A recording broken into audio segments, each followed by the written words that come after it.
Welcome to the Writer Groupie podcast. I'm Kim Smith, the writing guru, bringing you discussions, insights, and insider details on planning, producing, promoting, and profiting as a writer. This is a podcast by writers for writers. You can find out more about Writer Groupie at www.writergroupie.net. And here's the next episode of Writer Groupie. And welcome everybody to episode 52 of Writer Groupie. 52 episodes, you guys. I'm really excited about that because aside from my flyby episodes, that means we've done 1 year's worth of episodes on Writer Groupie, and that's a big accomplishment. Yay, it really truly is. And so tonight I just want to tell you that if you haven't been checking the audio feed, if you're not listening to the audio only podcast that accompanies this blog post and this video, go out and check it out because I do special informative things on those audio feeds. I do kind of like my own little brand of an introduction, and I tell you stuff that's coming up with the show and stuff that's coming up with me and how you can find this and so forth and so on. So special stuff in the audio feed. Go get it. Now, tonight my guest is Cynthia Vespia, aka the Original Sin, which I think is a fantastic moniker. She's an author of supernatural suspense and dark fantasy, and she's been nominated for a Best in Series award for her fantasy trilogy, Demon Hunter. Cynthia, thank you so much for coming on Writer Groupie. Thanks for having me, Kim. It's a pleasure to be here. I'm so excited. That Original Sin is actually a little play on words. I don't know if everybody gets it, but if you can see my tattoo here with the snake and the apple, it's a whole Adam and Eve play off. And of course, it's a spin off of my name. So I just think it's awesome. You can do so many different things with that. That's fantastic. Writers are so creative. We come up with inventive and different things pretty much on an hourly basis some days. So I can imagine what you were thinking when you came up with that one. You're probably going, oh my goodness, I don't even have to work for a brand. Well, yeah, and then I branded myself.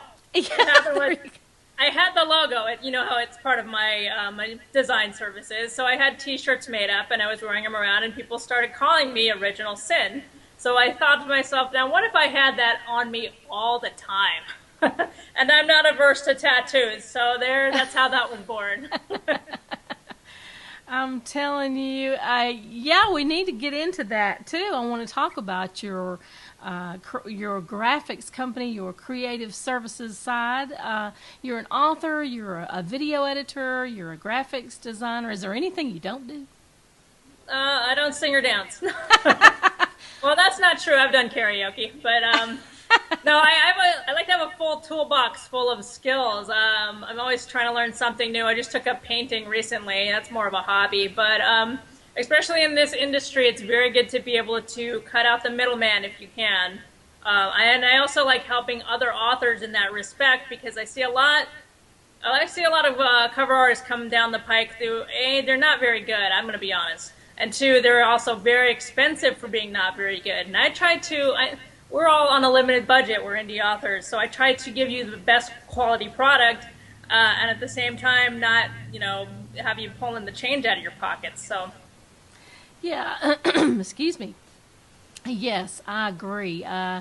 Cover art can be very expensive, but don't you think that that's one of the things that can really help a breakout author to stand above the crowd? Absolutely. You know the age-old adage, don't judge a book by its cover. Unfortunately, we all do. And that's whether it's people or books. But, I mean, to be honest with you, if you're in a bookstore or you're even browsing online and you see a cover, it's going to jump out at you, or you're going to, take a back. The worst thing that can happen is it glosses right over your eyes. You don't even see it. So with the majority of my covers, with the Demon Hunter, and here's the Demon Huntress right here, they've been through a lot of different changes. I started with different images when I first was self-publishing, and it's been, a process where I finally got to the place where I know what to put where as far as placement, as far as design, not too much, not too little, to get the effect that I'm looking for. And if you'll also notice, this is a fantasy novel. that's a specific, genre. You have to get those elements across. So there's a lot of little things that go into it. Yeah, and typography to me is probably one of the most important things, and it is the thing I struggle with the absolute most, because too much is too much, too little is too little, and in today's world of thumbnail graphics, you gotta have something somebody can read. If they can't even read the title, they're gonna go, "Weh, next." That's a very important point that you just put out there, because they're about that big on the computer screen. You got to be able to read that and your name. So you got to think about that in terms of designs. Like I said, a lot of different little things. This specific font right here for Demon Hunter, and it's throughout my whole series, my other publisher actually came up with that. So I just went along with that theme, because in a series, you want everything to stand, together, so that you know that it's part of that same series. Yeah, it's kind of branding the series when there's similarities in the design, the typography, and those kinds of things. And so, how did you get started doing all that stuff? I mean, I just kind of fell into it. I decided I wanted to do my own thing with design whenever I decided to start self-publishing. And so, Once upon a time, I'll tell you a story. I honestly wanted to go to art school back in the day, and my dream was to work for Disney. Now, for whatever reason, that didn't happen, but I've always been interested in various facets of my creative side, and writing being at the forefront of that. But the design and so forth is also a love of mine, and I just got really good at Photoshop.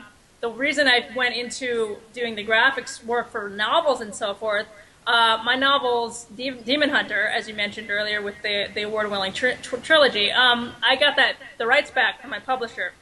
And what I wanted to do a print version, because when they were originally released, they were only ebooks. So I took them into my hands, and that's when I first ventured out into really, really self-publishing, because I wanted a very specific way to present those novels. And it turned out pretty good, because I got nominated for Best in Series, and now with Demon Huntress is continuing that saga.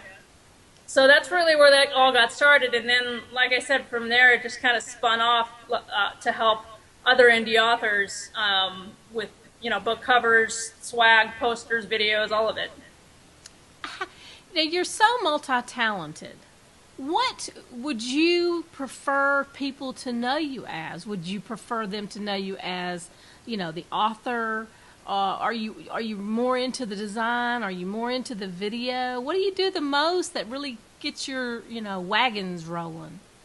Yeah, that's where I kind of when you get a lot of things going on at the same time, or you're a multi-genre author, it kind of hinders you at the same time, because you don't want to be spread out too much. Which is why I recently consolidated my website. It's all under just one umbrella now. It's cynthiavespia.com. I used to have them both separate, but the first thing I want you to notice is that, A, I'm an author. I'm an author too, So I write. That's my first love, and my passion is to create stories and places to put these characters. But then on the flip side, within that web umbrella, there's the creative side, and then beyond that, I'm a fitness enthusiast. So a lot of different things.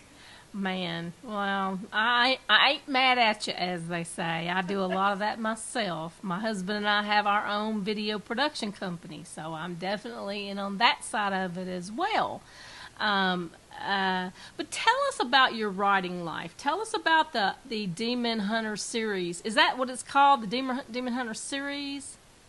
They're both trilogies. So in a way, yeah, they are a series now, because Demon Huntress did come out, and this is actually part 1 of Demon Huntress. Part 2 just came out, so I don't have the cover with me, but you can find it online. Demon Hunter, the titles go The Chosen One, Seek and Destroy, Hero's Call, and then with Huntress it goes from there, and it's basically an all-in-the-family sort of a thing, where they find out they're the last in the line of demon hunters. So it's kind of a hero-esque journey, and it was my first foray into like a really dark fantasy type of a world, and I had a lot of fun with it. So I think that's why it's been revered so much, and people have taken with it. Wow. And it's supernatural, kind of dark fantasy, suspense thrillerish. It's got an edge to it. It sounds like something I would really enjoy reading, so I can't wait to get. What would you recommend the first book? Just the first book in the trilogy, the first trilogy? The first one, well, I'll say this. The Demon Huntress stands alone from the Demon Hunter. So you can start with that one, or you can start at the very beginning and start with Demon Hunter, the Chosen One. I also, the entire trilogy of Demon Hunter is together in one saga, I call it. But that's only available in print right now. So if you're an ebook enthusiast, the Chosen One, print, you can go with the whole saga. Wow, that's exciting. Now, tell me something about a continuing series. Like you started it with the first trilogy, and now you have the second kind. But they're all still affiliated. They all still fit under the same umbrella, as it were. How do you do that and do it effectively from book to book so that anybody could basically pick up anywhere in the middle and, they would still be just as entertained as the person who started from the front? Because I'm terrible about starting in the very first book and the very first whatever. I want to start at the beginning and go all the way down.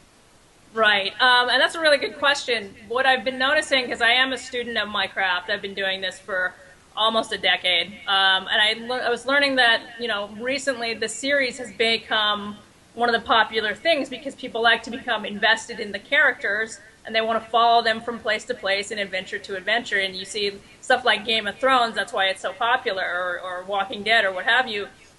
So it's very important to, have those characters that they love and enjoy, and there has to be one link, even if it's just one person throughout each story, or you mix it up. And I have the daughter now of the Demon Hunters, but she's still linked to the first one. I also find it's important that each of the books in and of themselves can be standalone. So if you do start, with the second one or whatever, you're not going to be too lost, because you do maybe a little bit of a wrap up or a flashback within the novel, tying everything together, and then that also makes the reader say, oh wait, I want to go and read that first one, or I want to go back and read that first trilogy. So you would hope that the second and the consecutive books would make them want to say, oh, I got to go and read that first book now. You would like for them to say that about any place that they're at in your series is, oh my gosh, I want to know what happened back then, and so they go back or whatever. So that's great. That's great. I'm working on a series myself, a mystery series, and I just noticed when I was working, I'm about a quarter of the way through the fourth book in the series, and I just noticed that this book takes place outside of the setting of the series. Not a good plan. So that's going to be a big revision, is what all these things that are happening, I got to move this back to the town, because the town is as much a character in this series as anything. But I'm very fortunate that I'm maturing as a writer enough to say, oh, now I know what's wrong with it. That's true. I mean, if you can pinpoint what, if it's just not working out right and you found out what that sticking point was, you can go in and fix it. And now I'm kind of in the same boat with you, because I'm working on 2 different new series that, notwithstanding the trilogies that I already did, yes, they're a series, but they also standalone trilogies. So doing 3 books as opposed to doing a 7-book series is a little bit different.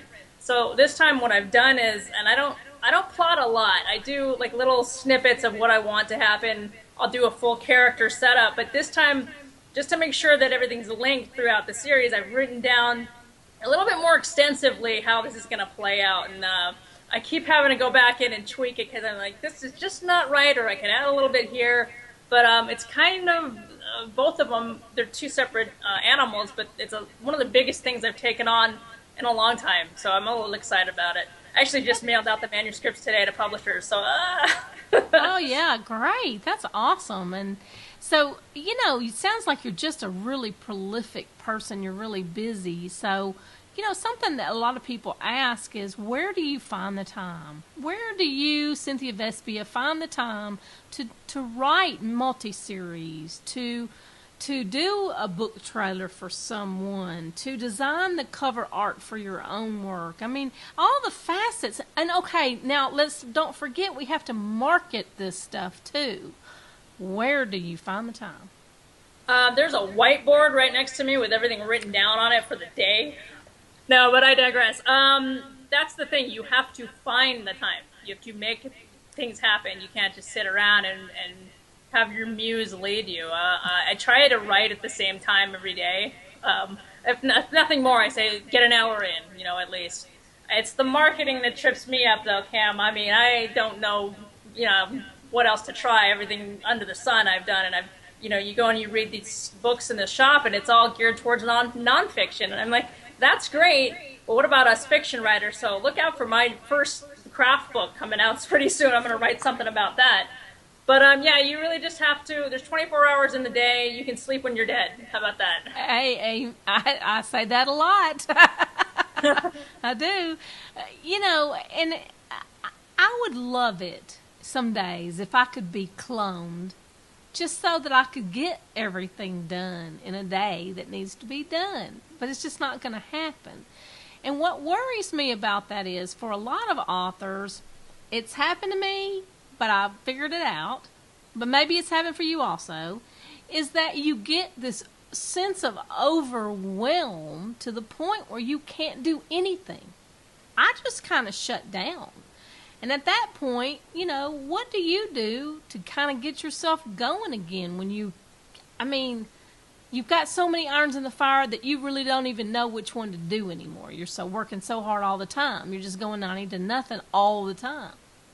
Oh gosh, that's happened to me a lot because one of the things is I am a one-woman ship here. I don't have a lot of backup behind me. I'm doing everything myself, and I mean everything. So yeah, I get overwhelmed a lot. What I do to try to keep it mellow, I work out a lot. Other than that, I will Netflix binge till the cows come home because I need to just, shut the batteries down sometime and just veg out and do nothing just to recharge. And, you got to understand that that's okay. It's okay to take some time for yourself, and then you're not going to stay down. You just need that minute to get your energies back up and then go back and, fight it strong. And I also want to add on that, when we say that it's okay for however long it takes. Yeah. Some people are like, okay, well, I'm going to have my little day, and then I'm going to be right back at it. No, sometimes you need more than a day. Sometimes you need a weekend. Sometimes you need a week. Sometimes it's 2 weeks. Whatever it is for you. Now, you don't want to endlessly be on hiatus from your business and from your writing, but it's okay to take a break, to take a step back. I'm telling you, your writing will benefit from you stepping away from it for a hot little while. And I'm like you, Cynthia. I binge watch Netflix. I am so mad they took off Doctor Who. I am just so mad. Revisit some old stuff. I just sat through binge watching of Cheers, and I forgot how great that show was. What a great duo that Ted Danson and Shelley Long were. Oh my goodness. Yes, they were. I have actually discovered the new Sherlock Holmes with the young guy with Brandon Cumberbatch. Oh, yeah. Oh, it's good. It's good. I'm like, okay, maybe I will find a replacement for Doctor Who. I don't know about this, but we can try. And, the good thing about that is I watch a lot of TV, and I will get ideas. To be honest with you, the last couple of novels that I got I was from sparks of ideas from watching other movies and TV. I was like, you know what? I could do that better. Well, there you go. There you go, guys. It's okay to take a break from your writing and from your stuff for just a little while to recharge your batteries and refill the well. Sometimes you do watch a program or you read a book and there's something in it that just all of a sudden flashes go off in your head. The clouds lift, the angels sing, and you're right back at it again. So it's totally okay. I'm with that. Okay, so now let's go back to talking about the Original Sin Creative Services. Now, what all do you do in your business?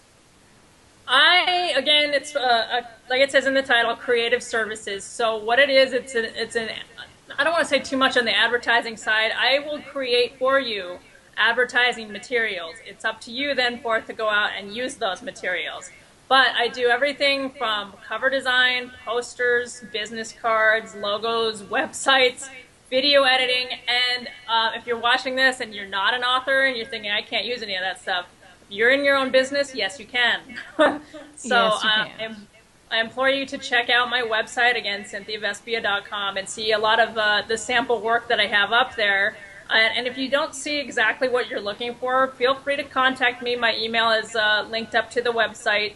And again, you know, I do fair prices for good work. And basically, I'm just trying to help you make your business better. That's fabulous. And of course, now I'm in video production. I have a good idea of what all goes into that. But people don't realize how important video can be for them in their author business. Facebook has started having these neat little short clip it kind of videos in their advertising. I've seen several of them. I believe Lori Foster did one for one of her books not long ago. It was just awesome. And so tell me a little bit about what a video editor does.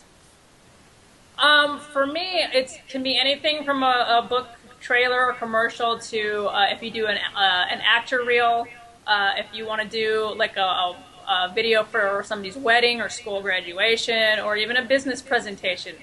I like doing video editing very much. It's a lot of fun to take a snippet of music and then put the video to the wording that's in the lyrics. That's the way that I like to do it. But as far as for books themselves, getting that right specific audio for the tone and theme of your novel, presented with some strong imagery, yeah, that's absolutely going to help sell your book. And, you keep it short and sweet because everyone's got ADD. But that's the beauty of video, because they're not going to sit there and read everything, But if you can catch their attention with, I like to call them commercials or, trailers that you see in the movies. I didn't coin that phrase. I just want to be perfectly clear. But a good friend of mine did. So anyway, so the imagery is what's going to grab them and say, oh, what's that about?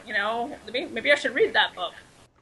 Well, yeah. I mean, it takes a talented person to be able to take images and put them with text, or take text and put them with images, and then put it all in a movie format. In my opinion, video's always been the format that has to elicit an emotional response. That's what video's for, in my opinion. If you can elicit an emotional response from the audience who is viewing that video, and I mean video whatever you've created, you've accomplished every goal you set out to win. And so, like I was saying, Facebook advertising now, you can do these little videos and stuff. Do you provide the art, or does the client provide the art? Either way. I will take a discount. I will give you a discount if you provide your own art, because it's time consuming to go and find the imagery, and you're basically paying me for my time and my artistic vision of it. So if you can help me out with the time part of it, I will reward you with a 10% discount. But otherwise, people will present ideas to me, or they give me a synopsis of the book, and I will go and I will find images and the music to set it to. Wow. You are just a handy person to know. Like I said, I'm curious to know what you don't do. It sounds like you just do everything, and you stay awfully busy in the process also. So, what's up next for you? What have you got in the works so far as your writing is concerned, and your series? Oh, I have a full plate. Like I said, I'm working on 2 different series. One of them is a dystopian thriller type, which honestly surprised me because it has elements of sci-fi in it, which I don't write, but apparently I do. You never know. Well, they've called me multi-genre author because I weave romance into horror and, adventure into comedy, all those kinds of things. So I like to have varied elements so that it's a nice crossover appeal for all readers. So I try not to pigeonhole myself into one specific genre, but I am leaning more towards like the paranormal and superheroes right now is my next big thing. I don't want to give too much away for that series, but I am coming up with my own superhero. So that's awesome.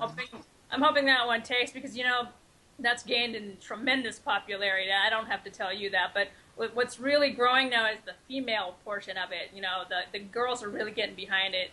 The chicks are really starting to dig it. You got the strong female empowerment with the new Star Wars or some of the programs that are on TV these days. So I think it's the perfect time to champion that.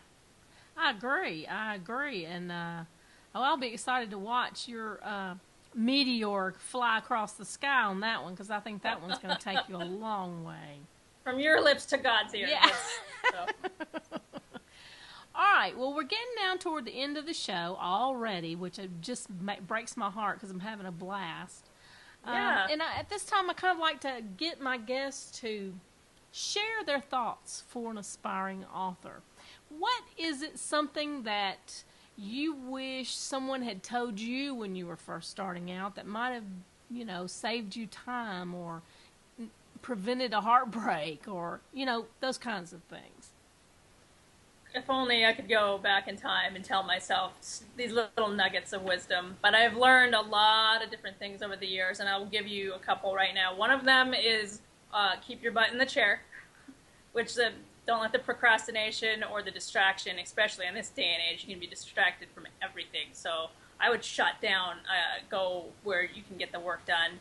And also write for the wastebasket. And what I mean by that is everybody puts so much onus on that first draft has to be perfect, so they never finish it. Now, if you're going into it thinking, I'm going to edit this anyway, half of this is going to wind up in the trash, the wastebasket, it takes the pressure off of it a little bit, Other than that, the last one is treat your writing as a business. And this is if you want to be a writer, you want to write for a living, it's a business like anything else. And that's where the other thing comes into play with the marketing material. So it goes hand in hand. Now, if you just have a book in your head that you want to write for family and friends or what have you, do it. Because, if there's a book you want to read that hasn't been written, guess who has to write it? You do. Yes, that's great advice. Great advice. All of that is. And my favorite one has to be that writing for the garbage can, because if we would just give ourselves a break, we would get a lot more done. We're just the hardest and most worst critic of our own work of anybody out there. So if we can make the cut from ourselves, we don't have much to worry about what's out in the world, because we are our worst critic. Yeah, artists always are. And we don't even take compliments well. I also wanted to ask you, because I just really thought about it, and you've been doing this for some time. What are some of your marketing tips? What are you doing to market your work that you think is successful right now? Because I'm telling you, I do the same stuff pretty much all the time. And I don't know whether it's being successful or not, because there's constant flux in the industry right now. No, I'm not a marketing genius by any manner. I've just tried a lot of different things from a lot of what I've seen other people do, what I think is going to be a good idea. I'm talking to you right now as part of that marketing procedure, because get your face out there. People want to know about you. It's that kind of a world that we live in, that they're very curious who wrote that book. So get out there, press the flesh. I love doing conventions. I love them, because I get to go out there and I get to talk to people face to face. And the last one that I was at, I had a guy buy my book. The very next day, he comes back and tells me how much he loved it and is quoting lines from it. So, that is why I write. But also, I don't know. It depends what genre you write. It depends what topic you're writing. It depends if the stars are aligned. I really have no idea. A lot of these things where they say, overnight success, that's a bunch of bull. These people have been writing for a long time, and they just happen to be, like I said, everything lined up. It's the same thing as, a great series, like I was talking earlier with the Cheers. Everything lined up, you had the great chemistry, the script, the, storyline, the actors. It's the same thing with books, but, you say you don't know if it's working or not. Just stay consistent with it. That's all I can tell you, because you never know when that next thing is going to turn the corner, and then you will make it. Like I said, people know me from Original Sin. If you see the snake in the apple, it's because it's in your face all the time. It is branding, it is marketing. So again, if you don't have those little things, like come up with a great tagline. That's the first thing for you. Pick your genre, so people know you. They have your name synonymous with what you want it to be synonymous with. Good advice. Great advice. That was better advice than I thought I had.